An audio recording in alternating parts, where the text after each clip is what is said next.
ಉಡುಪಿ ಜಿಲ್ಲೆ ಕಾಪು ತಾಲೂಕಿನ ಶ್ರೀ ಸ್ವಾಮಿ ಕೊರಗಜ್ಜ ಮತ್ತು ಪರಿವಾರ ದೈವಗಳ ವಾರ್ಷಿಕ ನೇಮೋತ್ಸವ ಅದ್ದೂರಿಯಾಗಿ ನಡೆಯಿತು. ನೇಮೋತ್ಸವ ಕಂಡು ಊರ ಪರವೂರ ಭಕ್ತರು ಪುನೀತರಾದರು. ಈ ಕುರಿತ ಒಂದು ವರದಿ ಇಲ್ಲಿದೆ. ಸ್ವಾಮಿ ತನಿಯ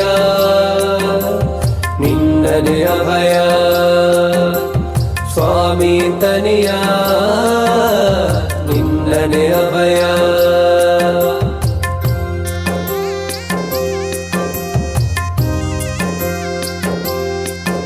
ಉಡುಪಿ ಜಿಲ್ಲೆ ಕಾಪು ತಾಲೂಕಿನ ಸುಪ್ರಸಿದ್ಧ ಶ್ರೀ ಹಳೆಮಾರಿಯಮ್ಮ ದೇವಸ್ಥಾನದ ಸನಿಹದಲ್ಲಿರುವ ಶ್ರೀ ಸ್ವಾಮಿ ಕೊರಗಜ್ಜ ಮತ್ತು ಪರಿವಾರ ದೈವಗಳ ವಾರ್ಷಿಕ ನೇಮೋತ್ಸವ ಭಾನುವಾರ ಅದ್ದೂರಿಯಾಗಿ ನಡೆಯಿತು.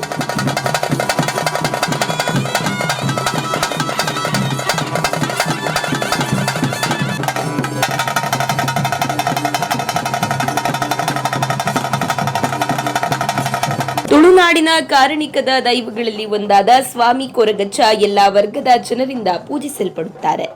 ಸಣ್ಣ ಪುಟ್ಟ ಹರಕೆ ನೀಡಿ ಭಕ್ತಿಯಿಂದ ಪ್ರಾರ್ಥಿಸಿದರೆ ಭಕ್ತಾದಿಗಳ ದೊಡ್ಡ ದೊಡ್ಡ ಇಷ್ಟಾರ್ಥ ನೆರವೇರಿಸುತ್ತಾ ಹಲವಾರು ಕಾರಣಿಕ ತೋರಿಸಿಕೊಟ್ಟು ಸಾವಿರಾರು ಭಕ್ತರನ್ನು ತನ್ನತ್ತ ಸೆಳೆಯುತ್ತಿರುವ ಕ್ಷೇತ್ರಗಳಲ್ಲಿ ಕಾಪುವಿನ ಸ್ವಾಮಿ ಕೊರಗಜ್ಜನ ಕ್ಷೇತ್ರ ಕೂಡ ಒಂದು.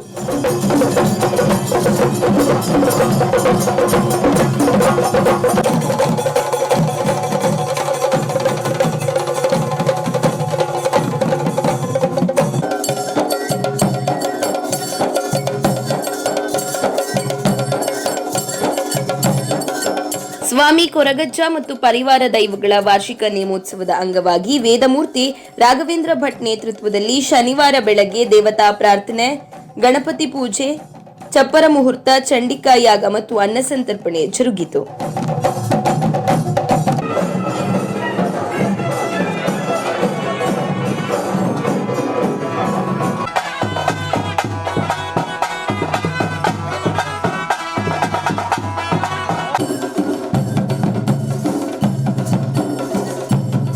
ಶನಿವಾರ ರಾತ್ರಿ ಮೈಸಂದಾಯ, ಧೂಮವತಿ ಬಂಟ, ಜಾಗದ ಪಂಜುರ್ಲಿ, ಕಲ್ಲುರ್ಟಿ, ಕಲ್ಲುಡ್ಕ ದೈವಗಳ ನೇಮೋತ್ಸವ ನೆರವೇರಿತು. ಭಾನುವಾರ ಮಧ್ಯಾಹ್ನ ಚಾಮುಂಡಿ, ರಾಹು, ಗೂಳಿಗ ದೈವಗಳ ಹಾಗೂ ಸ್ವಾಮಿ ಕೊರಗಜ್ಜ ದೈವದ ನೇಮ ವಿಜೃಂಭಣೆಯಿಂದ ನಡೆಯಿತು.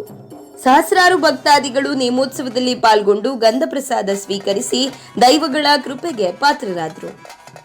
ಸಂತೋಷ್ ಕಾಪು, ಸ್ಪಂದನ ಟಿವಿ.